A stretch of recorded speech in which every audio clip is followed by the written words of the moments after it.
জ্ঞানৰ সাধনাৰ স্থলী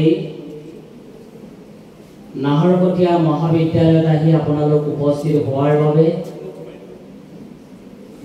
আমি নাহৰকটীয়া মহাবিদ্যালয়ৰ পৰিয়ালবৰ্গই পৰম কৃতাৰ্থ অনুভৱ কৰিছোঁ।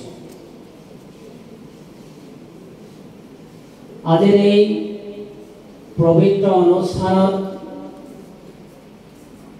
বন্তি প্ৰজ্বলন কাৰ্যসূচীৰে অনুষ্ঠানৰ শুভাৰম্ভ কৰা আমাৰ সকলোৰে শ্ৰদ্ধাৰ নাহৰকটীয়া মহাবিদ্যালয়ৰ দ্বিতীয়গৰাকী অধ্যক্ষ আমাৰ পৰিচালনা সমিতিৰ মাননীয় সভাপতি শ্ৰীযুত তুলসী মহন্ত ছাৰ, নামফাকে বুদ্ধ বিহাৰৰ বিহাৰাধ্যক্ষ শ্ৰীমৎ জ্ঞানপাল মহাথেৰ মহোদয়, অসম নাগৰিক জ্যেষ্ঠ নাগৰিক সন্মিলনৰ মাননীয় সভাপতি শ্ৰীযুত নোমল চন্দ্ৰ গগৈ ডাঙৰীয়া, মাননীয় সম্পাদক আমাৰ শিক্ষাগুৰু শ্ৰীযুত ভূপেন শইকীয়া ডাঙৰীয়া, স্বনামধন্য শিক্ষাগুৰু সমাজৰ বাটকটীয়াৰ স্মৃতিত বক্তৃতা অনুষ্ঠান আমি আয়োজন কৰাৰ কাৰণে অগ্ৰসৰ হৈছোঁ। নাহৰকটীয়া মহাবিদ্যালয়ৰ প্ৰতিষ্ঠাপক অধ্যক্ষ আমাৰ সকলোৰে শ্ৰদ্ধাৰ প্ৰয়াত ৰামপ্ৰসাদ চলিহা ছাৰৰ সুযোগ্য সহধৰ্মিনী শ্ৰীযুতা পূৰ্ণিমা চলিহা বাইদেউ, আমাৰ মঞ্চত উপস্থিত থকা আমাৰ সকলোৰে শ্ৰদ্ধাৰ অসম জ্যেষ্ঠ নাগৰিক সন্মিলন ডিব্ৰুগড় জিলা সমিতিৰ কাৰ্যকৰী সভাপতি মহোদয়, মাননীয় বিশিষ্ট নাগৰিকসকল, শিক্ষাগুৰুসকল, সন্মুখৰ আসনত আসন অলংকৃত কৰা আমাৰ মাননীয় জয়ানন্দ বৰুৱা ছাৰ, পুলিন দিহিঙীয়া ছাৰ, কমল মজুমদাৰ ডাঙৰীয়া, সুনীল বৰুৱা ছাৰ, পুলিন গগৈকে প্ৰমুখ কৰি জগদীশ ৰাজকোঁৱৰ ডাঙৰীয়া, আমাৰ গোসাঁপুৰ উচ্চতৰ মাধ্যমিক বিদ্যালয়ৰ অৱসৰপ্ৰাপ্ত শিক্ষক শ্ৰীযুত বৰা ডাঙৰীয়া আৰু আপোনালোক প্ৰতিগৰাকীলৈকে গভীৰ শ্ৰদ্ধা কৃতজ্ঞতা আমি জ্ঞাপন কৰিছোঁ। আমাৰ সকলোৰে বিশ্বাস, যিসকল স্বনামধন্য দূৰদৰ্শী চিন্তা নায়কে এই সমগ্ৰ অঞ্চলত উচ্চ শিক্ষা প্ৰতিষ্ঠাৰ বাবে সপোন দেখিছিল, যিসকলে প্ৰতিষ্ঠা কালত এই মহাবিদ্যালয়খন প্ৰতিষ্ঠা কৰাৰ কাৰণে অহোপুৰুষাৰ্থ কৰিছিল, কোনোবাই বাঁহ কাটিছিল, কোনোবাই খেৰ যোগান ধৰিছিল, কোনোবাই হুঁচৰি মাৰি ধন টকা পইচা গোটাইছিল, কোনোবাই খেতি বাতি কৰি ধন টকা পইচা গোটাইছিল আৰু কোনোবাই ভঁৰালৰ ধান বেছি পইচা দিছিল। সেইসকল স্বনামধন্য দূৰদৰ্শী চিন্তা চেতনাৰে সমৃদ্ধশালী ভৱিষ্যতৰ উৰ্বৰৰ সপোনক আমি গভীৰ কৃতজ্ঞতা আৰু শ্ৰদ্ধা জনাইছোঁ। যিসকল আমাৰ মাজত নাই তেখেতসকললৈ গভীৰ শ্ৰদ্ধাঞ্জলি জ্ঞাপন কৰিছোঁ আৰু আপোনালোকক মই আদৰণি ভাষণ হিচাপে মাত্ৰ দুটামান কথা ক'বলৈ আগবাঢ়িছোঁ। ৰামপ্ৰসাদ চলিহা স্মাৰক বক্তৃতা আমি প্ৰতি বছৰে আমি উদযাপন কৰি আহিছোঁ বিভিন্ন বিষয়ৰ ওপৰত আৰু প্ৰতি বছৰে আমি একোখনকৈ গ্ৰন্থ প্ৰকাশ কৰি আহিছোঁ। এই বছৰো আমাৰ গ্ৰন্থ প্ৰকাশ হৈ ওলাইছে। সেই গ্ৰন্থ আপোনালোকে পাব উন্মোচনৰ পিছত। আজি যিগৰাকী মাননীয় মহান বক্তাক আমি যোৰহাটৰ পৰা আমি আমন্ত্ৰণ কৰি আনিছোঁ, তেখেত এগৰাকী বিশিষ্ট শিক্ষাবিদ, প্ৰাক্তন অধ্যক্ষ, যুটীয়া সঞ্চালক শ্ৰীযুত উপেন্দ্ৰজিৎ মহন্ত ডাঙৰীয়া আহি ইতিমধ্যে আমাৰ নাহৰকটীয়া মহাবিদ্যালয়ত উপস্থিত হৈছে আৰু অধ্যক্ষৰ কাৰ্যালয়ত তেখেতে কিছু জিৰণি লৈছে আৰু মাত্ৰ কেইটামান মুহূৰ্তৰ পাছত আমাৰ মাজত উপস্থিত হ'ব। আমি লগে লগে আৰু এটা স্মাৰক বক্তৃতা নাহৰকটীয়া মহাবিদ্যালয়ত আয়োজন কৰাৰ বাবে আজি প্ৰায় এবছৰ পূৰ্বে আলোচনা হৈছিল। জ্যেষ্ঠ নাগৰিক সন্মিলন ডিব্ৰুগড় জিলা সমিতিৰ সৈতে আপোনালোক সকলোৱে জানে সেই সময়ৰ সভাপতি মণিকান্ত চেতিয়া ডাঙৰীয়া আৰু আমাৰ দুলীয়াজান মহাবিদ্যালয়ৰ বুৰঞ্জী বিভাগৰ অৱসৰপ্ৰাপ্ত অধ্যাপক আমাৰ শিক্ষাগুৰু অসম সাহিত্য সভাৰ প্ৰাক্তন উপসভাপতি মাননীয় শ্ৰীযুত আমাৰ শইকীয়া ছাৰৰ লগত আমাৰ আলোচনা হৈছিল আৰু সেই ভূপেন শইকীয়া ছাৰৰ লগত আলোচনা কৰি আমি ডক্টৰ সৃষ্টিধৰ দত্তৰ এটা স্মাৰক বক্তৃতা অনুষ্ঠিত কৰাৰ কাৰণে সেই সময়ত আমি আলোচনা কৰিছিল।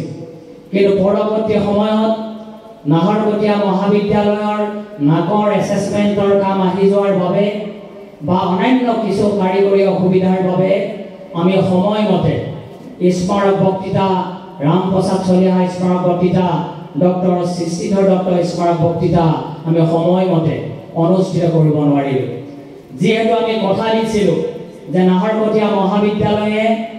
অসম জ্যেষ্ঠ নাগৰিক সন্মিলন ডিব্ৰুগড় জিলা সমিতিৰ উদ্যোগত নাহৰকটীয়া মহাবিদ্যালয়ত আমি ডক্টৰ সৃষ্টিধৰ দত্ত স্মাৰক বক্তৃতা অনুষ্ঠিত কৰিম আৰু সেই অনুসৰি আজি মাত্ৰ 5 দিনৰ পূৰ্বে মই তেখেতসকলক সেই কথাটো সোঁৱৰাই দিলোঁ আৰু লগে লগে জয়ানন্দ বৰুৱা ছাৰৰ লগত মই যোগাযোগ কৰিলোঁ, ভূপেন শইকীয়া ছাৰৰ লগত যোগাযোগ কৰিলোঁ, মণিকান্ত চেতিয়া ডাঙৰীয়াৰ লগত যোগাযোগ কৰি খুব খৰতকীয়াকৈ আজিৰ এই অনুষ্ঠানৰ আয়োজন কৰা হ'ল আৰু এই অনুষ্ঠানত সৃষ্টিধৰ দত্ত স্মাৰক বক্তৃতা প্ৰদান কৰিবৰ কাৰণে আমি আমন্ত্ৰণ কৰি আনিছোঁ শ্ৰীযুত ডক্টৰ চিত্ৰজিৎ শইকীয়া, বিভাগীয় প্ৰধান অসমীয়া বিভাগ দুলীয়াজান মহাবিদ্যালয় আৰু কিছু সময়ৰ পাছতে তেখেতো আহি আমাৰ মাজত উপস্থিত হ'ব। মই তাৰ পূৰ্বে আপোনালোক প্ৰতিগৰাকীকে গভীৰ শ্ৰদ্ধা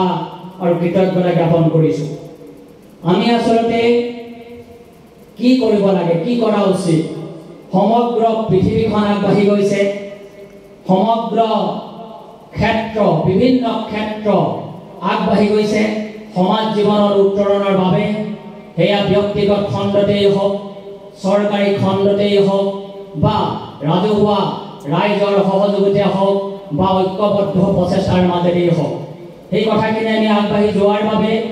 সমগ্ৰ বিশ্বখনত নতুন দিগন্ত সূচনা হৈছে আৰু অসমতো শিক্ষা জগতৰ শৈক্ষিক জগতৰ নতুন দিগন্ত আৰম্ভ হৈছে সমগ্ৰ ভাৰতবৰ্ষৰ লগত। 2023 চনত নতুন শিক্ষানীতি ভাৰত চৰকাৰে আৰম্ভ কৰিলে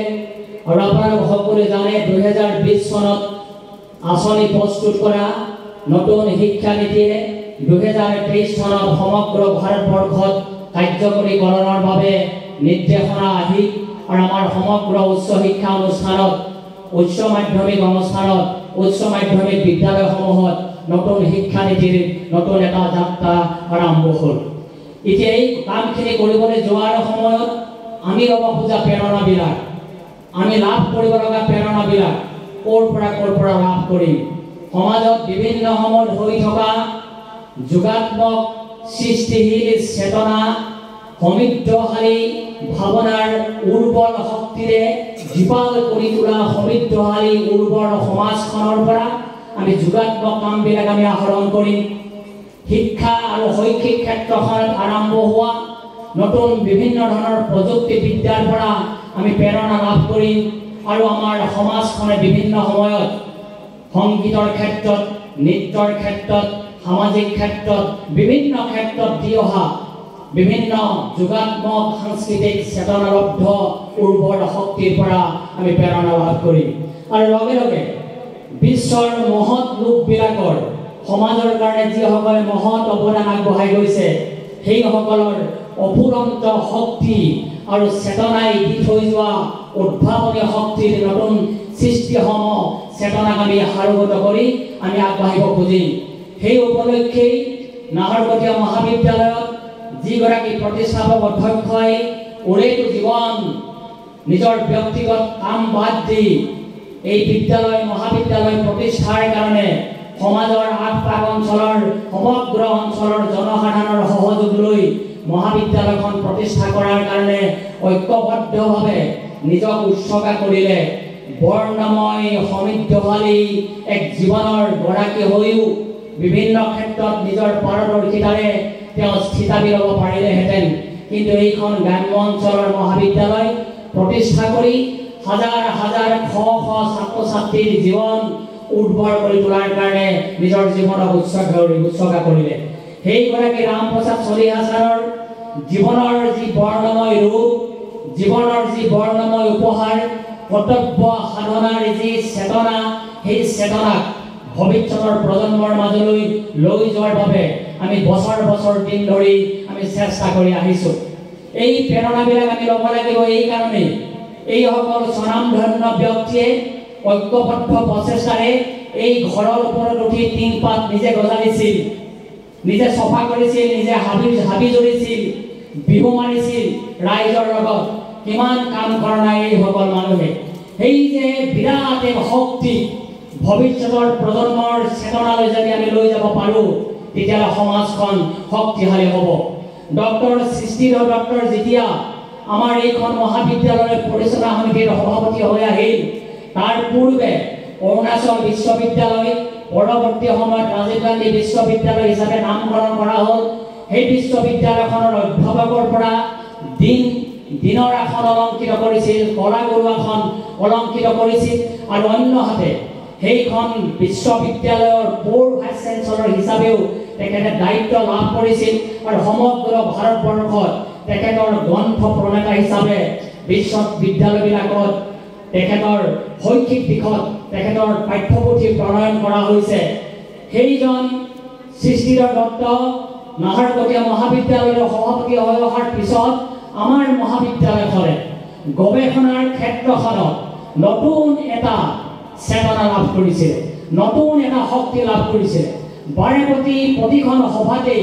তেখেতে এটা কথাই কৈছিলে যে যদি গৱেষণা কৰিব লাগিব তোমালোকে গৱেষণা কৰিব লাগিব গৱেষণা লব্ধ এটা তোমালোকে মন ল'ব লাগিব আৰু সেইকাৰণে হয়তো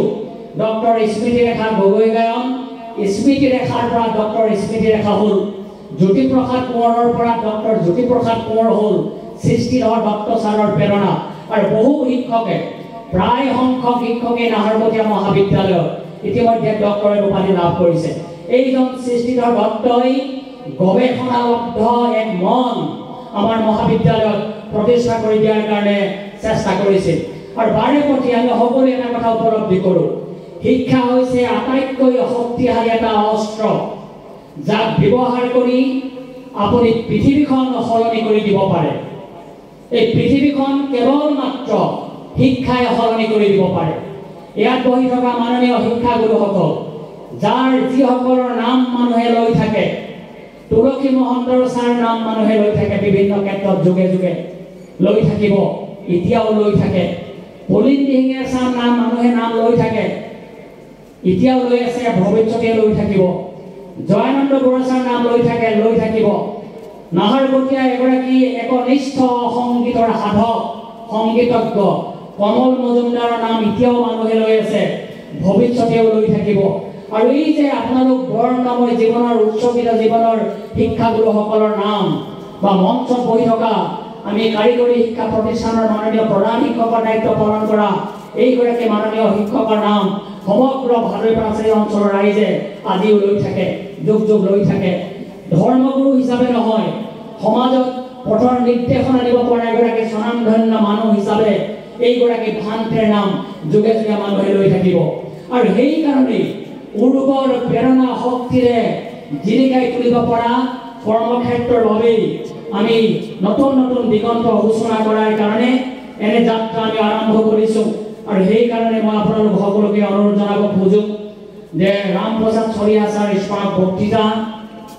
আৰু ডক্টৰ সৃষ্টিধৰ দত্ত স্মাৰক বক্তৃতাৰ কাৰ্যসূচী আপোনালোকে পূৰ্ণ সহায় সহযোগ কৰিব ইতিমধ্যেই ডক্টৰ সৃষ্টিধৰ দত্ত ছাৰৰ পৰিয়ালবৰ্গ আহি আমাৰ মাজত উপস্থিত হৈছে আমাৰ যোৰহাটৰ পৰা আমি আমন্ত্ৰণ কৰি অনা আমাৰ যিগৰাকী মূল বক্তা তেখেত আহি আমাৰ মাজত উপস্থিত হৈছে আমি ঐক্যবদ্ধভাৱে আমি আগবাঢ়িব লাগিব এই এটা কথা মনত ৰাখিব লাগিব যদি আপুনি দ্ৰুতগতিত খোজ কাঢ়িব বিচাৰে যদি আপুনি দ্ৰুতগতিত খোজ কাঢ়িব বিচাৰে তেন্তে অকলে খোজ কাঢ়ক, কিন্তু যদি আপুনি দূৰলৈ খোজ কাঢ়িব বিচাৰে একেলগে খোজ কাঢ়িবলৈ আৰম্ভ কৰক। মানুহে নিজৰ নিজৰ প্ৰত্যাশা পূৰণৰ বাবে অকলে অকলে কিছু কাম কৰিব পাৰে, কিন্তু ঐক্যবদ্ধ চেতনাই ঐক্যবদ্ধ এক নতুন দৃষ্টিভংগীৰে কামখিনি যদি আগবঢ়াই লৈ যাব পৰা হয় তেতিয়াহ'লে এনে এখন শিক্ষানুষ্ঠানৰ জন্ম হয়। এনে বিদ্যায়তনিক ক্ষেত্ৰৰ ঐক্যবদ্ধ প্ৰচেষ্টাই মানৱ সম্পদৰ জন্ম দিয়ে। তেনে ভৱিষ্যত নিৰ্মাণৰ বাবেই এইসকল স্বনামধন্য ব্যক্তিয়ে আমাৰ সমাজত দি থৈ গ'ল অনবদ্য উপহাৰ। মোৰ ভাতৃ যাদৱ গগৈ আহিছে, মই এইফালে যাদৱ পাৰ হৈ যোৱা দেখিছোঁ, নমস্কাৰ দি। আমাৰ সৃষ্টিধৰ দত্ত ছাৰৰ পৰিয়ালৰ হৈ যাদৱ আহিছে। আমাৰ ফণীভূষণ অহা কথা আছিলে, বোধকৰোঁ ভূষণ আহিছে, তেওঁ বোধকৰোঁ আহিছে, পুত্ৰও আহিছে। আমি আপোনালোক সকলোকে আদৰণি জনাইছোঁ। আমি কেৱল এটাই আশা ৰাখোঁ, আমাক এই স্বৰ্গখন নালাগে, বৈকুণ্ঠ নালাগে। এইটো পিয়লি ফুকনে কৈছিলে, সুজলা সুফলা এই অসম ভূমিত মই বাৰে বাৰে জন্ম ল'ম,